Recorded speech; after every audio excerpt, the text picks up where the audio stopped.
जिस नारी को 30 साल हो गए हों, बच्चे नहीं हों, 35 साल हो गए हों, संतान नहीं हो, 25 साल हो गए, 20 साल हो गए, संतान का सुख ना हो, और डॉक्टर ने कह दिया कि कोई बहुत बड़ी बीमारी किसी व्यक्ति को हो। बैसाख महीने में शिव सप्त तीर्थ का एक अनुष्ठान अपने जीवन में जरूर करें। मिट्टी के पात्र में जल भरना, प्रतिदिन 7 दिन का ये नियम होता है सप्त तीर्थ का।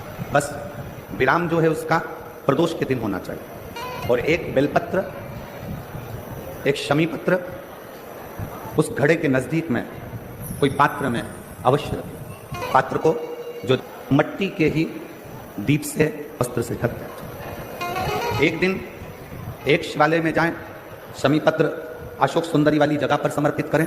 बेलपत्र जहां आप खड़े हैं उधर से डंडी का भाग आपकी ओर हो और बेलपत्र शिव जी को समर्पित करा जाए। फिर जो मिट्टी के पात्र में जल है वो भगवान शंकर को अपनी कामना कर कर शिव जी को समर्पित कर दो। संतान के लिए कर रहे हो तो वहीं से जल को एक कटोरी में, एक पात्र में झेल लीजिए।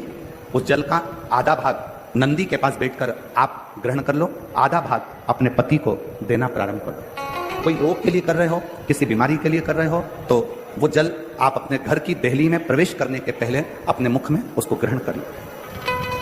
एक दिन में एक शिवालय, दूसरे दिन दूसरा शिवालय, तीसरे दिन तीसरा शिवालय।